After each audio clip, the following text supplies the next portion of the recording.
নমস্কার। মুঠোফোনে বন্দিতে এই মুহূর্তে আপনারা দেখতে পাচ্ছেন আমরা শিয়ালদা থেকে রয়েছি 18 কিলোমিটার দূরে।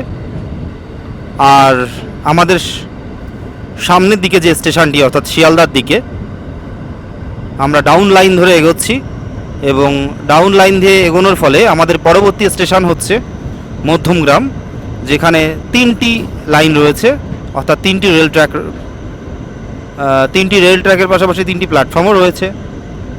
আর এই মধ্যমগ্রামে আমার অত্যন্ত প্রিয় মানুষদের মধ্যে দুজনের বাড়ি, তো সেই দুজনের নাম আমি উল্লেখ করছি না।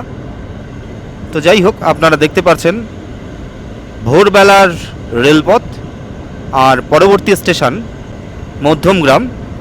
তো এই মুহূর্তে সিগন্যাল নির্দেশনা অনুযায়ী আমাদেরকে এগিয়ে যাওয়ার জন্য নির্দেশ দেওয়া হয়েছে 2 নম্বর প্ল্যাটফর্মে। তো দেখতে থাকুন কাক ভোরের মধ্যমগ্রাম।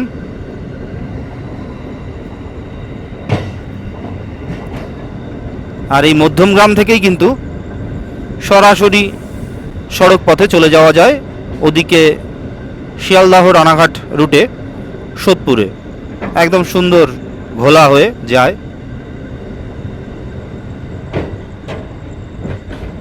আমরা 2 নম্বর প্ল্যাটফর্মে প্রবেশ করতে চলেছি।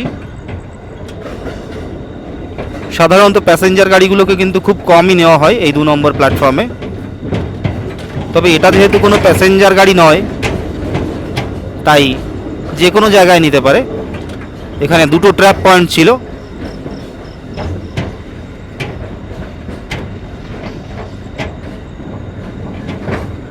কি সুন্দর জাম্প করে বিড়ালটা উঠে গেল।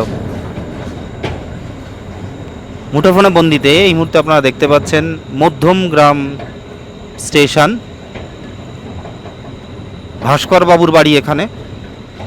রেল সম্পর্কিত বিভিন্ন জনসচেতনামূলক তথ্য উপস্থাপন করেন আমাদের প্রিয় ভাস্কর বাবু, তার বাড়ি এখানে।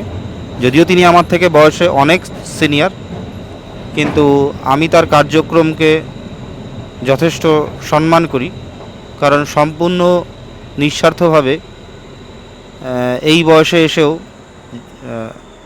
জনকল্যাণমূলক কাজ কিন্তু করা যায়।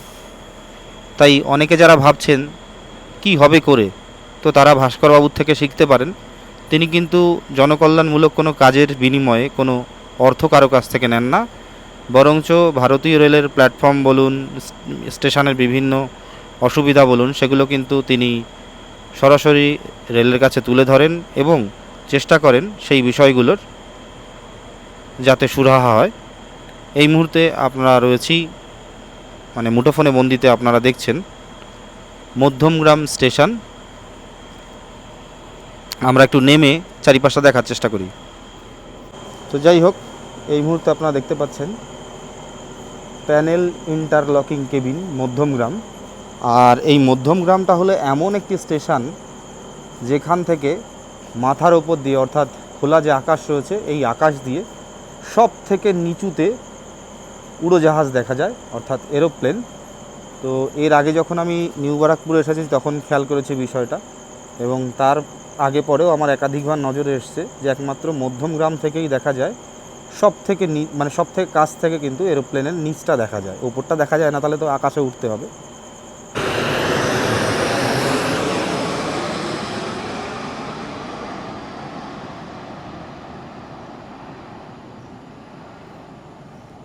আপনারা এই মুহূর্তে দেখছেন মধ্যমগ্রাম স্টেশনের সকালবেলার চিত্র। সকালবেলা কি, এটা শেষ রাত বলাটাই ভালো।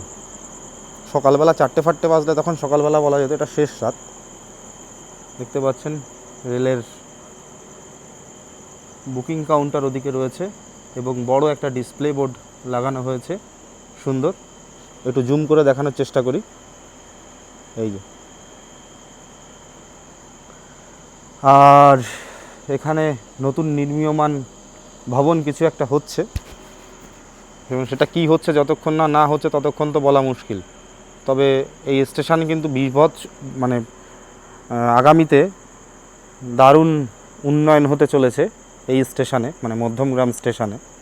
তো আগামী 5 বছর পরে আসলে তখন হয়তো এই স্টেশনটি আর চেনাই যাবে না। সবই উন্নয়নের জোয়ার আর কি। তো দেখুন এখানে নোটিশ লাগানো রয়েছে, আমরা একটু নোটিশটা পড়ার চেষ্টা করি। নোটিশটা দেওয়া হয়েছে যে এই উচ্ছেদের তারিখ, এই কাঠামোটি সম্পূর্ণ অনুমোদিত, অনুগ্রহ করে 6/7/2026 তারিখের মধ্যে রেলওয়ে প্রাঙ্গণ খালি করুন। 7/8 তারিখ রাত্রে এবং 7 মানে জুলাই আর কি তারিখে উচ্ছেদ অভিযান চলাকালীন কোনো সম্পত্তি বা জিনিসের ক্ষতি হলে সেক্ষেত্রে রেলওয়ে কর্তৃপক্ষ দায়ী থাকবে না এবং রেলওয়ের নির্দেশিকা অনুযায়ী প্রয়োজনীয় ব্যবস্থা গ্রহণ করা হবে। আদেশ অনুসারে পূর্ব রেলওয়ে শিয়ালদা ডিভিশন। অর্থাৎ এইটা বলাই যায় যে এই মুহূর্তে আপনারা যে দোকানপাট চারিদিকে দেখতে পাচ্ছেন, যে একদম ভর্তি দোকানপাট, কোনো দোকানপাট এখান থেকে সরিয়েছে বলে তো আমার মনে হচ্ছে না।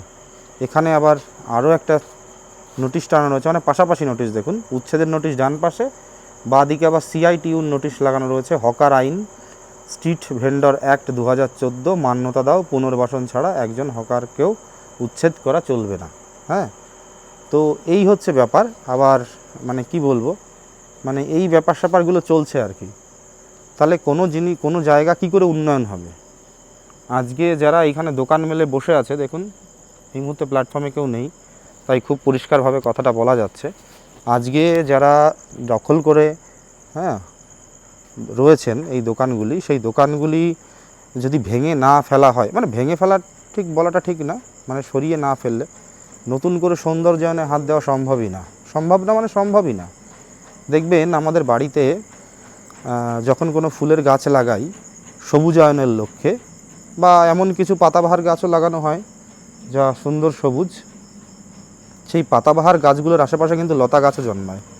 তো তখন কিন্তু আমাদের বাধ্য হয়ে, দেখুন ঘড়ির কাঁটায় বাজে 3:02, তো বাধ্য হয়ে সেই লতা পাতাগুলোকে আমরা ছেঁটে ফেলি।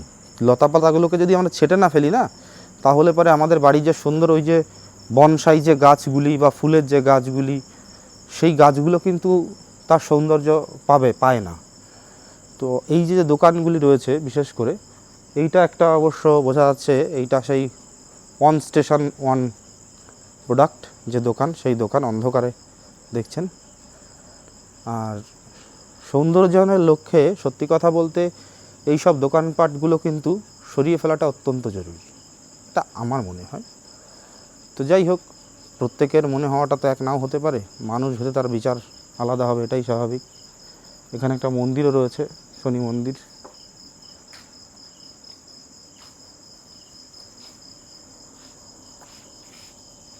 দেখতে পাচ্ছেন শনি মন্দির রয়েছে।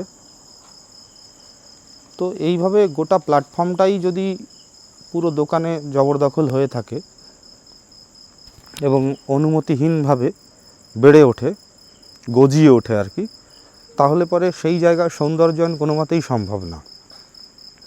আমরা পড়াশোনা করি, শিক্ষিত হই, একটা নির্দিষ্ট জায়গায় কাজ করি, আমাদের জীবনযাপন যাতে আরও ভালো করা যায় তার লক্ষ্যে।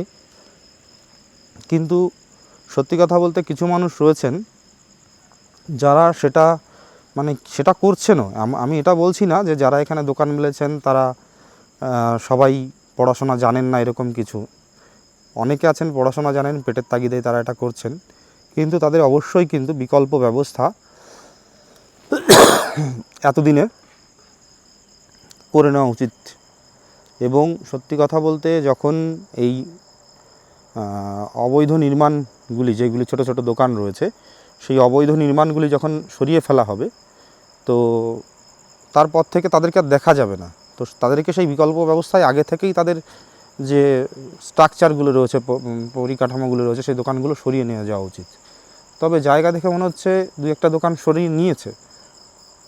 এই জায়গাটা দেখতে পাচ্ছেন, এটা ক নম্বর প্ল্যাটফর্ম? এটা হচ্ছে 2 তাহলে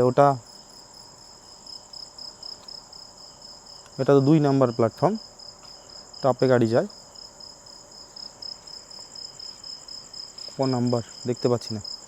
তো যাই হোক, তো দেখতে পাচ্ছেন এই যে জায়গাটা, এই জায়গাটাতে কিন্তু দোকান ছিল দেখে মনে হচ্ছে, হ্যাঁ দোকান কিন্তু ছিল, এবং সেগুলো তুলে ওই যে ওপরে তুলে দিয়েছে। আমি একটু জুম করে দেখানোর চেষ্টা করি।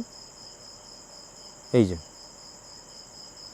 তাই অহেতুক রেলকে দোষারোপ না করে যারা অনুমতিবিহীন দোকানপাট যাদের রয়েছে তাদের কাছে বিনীত নিবেদন যে আপনারা যদি এই অবৈধ নির্মাণগুলি সরিয়ে ফেলেন তাতে সাধারণ মানুষের যেমনি উপকার হয় তেমনি যাত্রী স্বাচ্ছন্দ্যের বিষয়টাও ভালো হয়, পাশাপাশি রেল সৌন্দর্যায়নের দিকেও কিন্তু হাত দিতে পারে। তাই এটিকে মানে কি বলবো, অন্যভাবে না দেখাটাই ভালো। আর অনেকে মনে করেন যে হঠাৎ করে এখন কেন উচ্ছেদ হচ্ছে, এখন কেন নির্মীয়মান এইগুলো সরানো হচ্ছে। আসলে বিষয়টা তা না। আপনি প্রতিটা স্টেশনে যদি খবর নেন, ঠিক আছে, ওটা হচ্ছে 1 নম্বর প্ল্যাটফর্ম ডাউনেরটা, আর এটা হচ্ছে 2 নম্বর, তার পাশে ওটা হচ্ছে 3 নম্বর। আপনি যদি ভালোভাবে খোঁজ নেন তাহলে দেখতে পারবেন প্রতি মাসেই কিন্তু স্টেশন মাস্টার মানে প্রত্যেকটা বড় বড় স্টেশন ম্যানেজারের তত্ত্বাবধানে এই অবৈধ নির্মাণগুলি সরানোর কাজ চলে। কিন্তু এতদিন পর্যন্ত সেই অবৈধ নির্মাণগুলি সরানো যায়নি, কারণ স্থানীয় যে প্রশাসন তাদের সেরকমভাবে কোনো সমর্থন পাওয়া যায়নি। আর এই মুহূর্তে যা মনে হচ্ছে তাতে স্থানীয় প্রশাসনকে একদম হাত খুলে ক্ষমতা দেওয়া হয়েছে যেন তারা রেলের পাশে থাকতে পারে এবং রেলের যে কার্যক্রমগুলো রয়েছে সেগুলোতে তারা সাহায্য করতে পারে। যে কারণে কেসটা কী হচ্ছে, আগে যেমন স্থানীয় জনপ্রতিনিধিরা এসে বাধা প্রদান করতো, এখন কিন্তু সেই বিষয়টা অতটা নেই। আছে কিছু মানে কি বলবো, কিছু মানুষ আছে যারা আসছে সঙ্গ দিতে, কিন্তু আমি তাদেরকে একটাই কথা বলবো, যারা সঙ্গ দিতে আসছে, যখন ক্ষমতায় ছিলেন তখন আপনাদের কাছে অনেক কিছু ছিল, আপনারা চাইলে এই মানুষগুলোর জন্য কিছু ব্যবস্থা করতেই পারতেন, কিন্তু না, আপনারা মজা দেখেছেন। যেমন চলছে চলুক, যেমন করছে করুক, আমার পালা শেষ হলে আমার লেটা চুকলো, এরকম এক নয়, পরপর 2টো রাজনৈতিক দল রয়েছে, তারা কিন্তু চাইলে করতেই পারত, কিন্তু করেনি। যাই হোক, দেখতে পাচ্ছেন অমৃত ভারত প্রকল্পের কাজ চলছে, মধ্যমগ্রাম স্টেশনের আধুনিকীকরণের কাজ। বাবা, কত কেবিল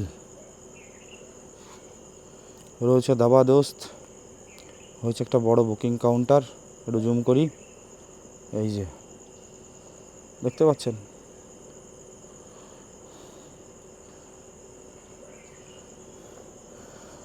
যেখানে রেল পরিষেবা যতটা উন্নত তার আশেপাশে কিন্তু জনবসতি সেরকমভাবে গড়ে ওঠে। আজকে আমি এমন জায়গাও দেখেছি যেখানে 2 কিলোমিটারের মধ্যে কোনো মানুষ নেই। আবার বালিগঞ্জের মতো জায়গায় আপনারা বুঝতে পারবেন যে 2 কিলোমিটারে ঠিক কী পরিমাণ মানুষ থাকে। তো দেখতে পাচ্ছেন আপনারা এই মুহূর্তে মধ্যমগ্রাম স্টেশন এবং তার আনুষঙ্গিক চিত্র। আমার মনে হয় এই স্টেশনটা পরিষ্কার হয়ে গেলে, মানে এই যে দোকানপাট এইগুলো পরিষ্কার হয়ে গেলে এর যে লুকস, মানে এর যে দৃশ্যটা, সেই দৃশ্যটাই অন্যরকম হয়ে যাবে। মানে সৌন্দর্যায়নের পুরো বিষয়টা এত সুন্দর হবে যে বলা বাহুল্য। তো যাই হোক, এতক্ষণ আপনারা দেখছিলেন শিয়ালদা থেকে বারাসাত যাবার পথে যে স্টেশনটি পড়ে মধ্যমগ্রাম, সেই মধ্যমগ্রাম স্টেশনের চিত্র। আর এখান থেকে 1 কিলোমিটার দূরে রয়েছে নিউ বারাকপুর স্টেশন। দেখুন, আমি একটু জুম করে দেখানোর চেষ্টা করি। ওই যে 3 নম্বর যে সিগন্যাল, তারপরে যে দেখা যাচ্ছে ওভারব্রিজ, মানে ফ্লাইওভার, ফুট ওভারব্রিজ, ওটা হচ্ছে নিউ বারাকপুর। এটাও কিন্তু বেশ কাছাকাছি স্টেশন। তো সকলে ভালো থাকবেন। ভারতীয় রেলে আপনাদের যাত্রার শুভকামনা করে শেষ করছি আজকের মতো। আর পরবর্তীতে উন্নয়নের পরে, মানে দোকানপাট সরিয়ে ফেলার পরে আর এরকম উপস্থাপনা তুলে ধরা সম্ভব হবে কিনা জানি না, তবে আজকের মতো এইটুকুই। সকলে ভালো থাকবেন। আর ভিডিওটি কেমন লাগলো অবশ্যই কমেন্ট বক্সে জানাতে ভুলবেন না।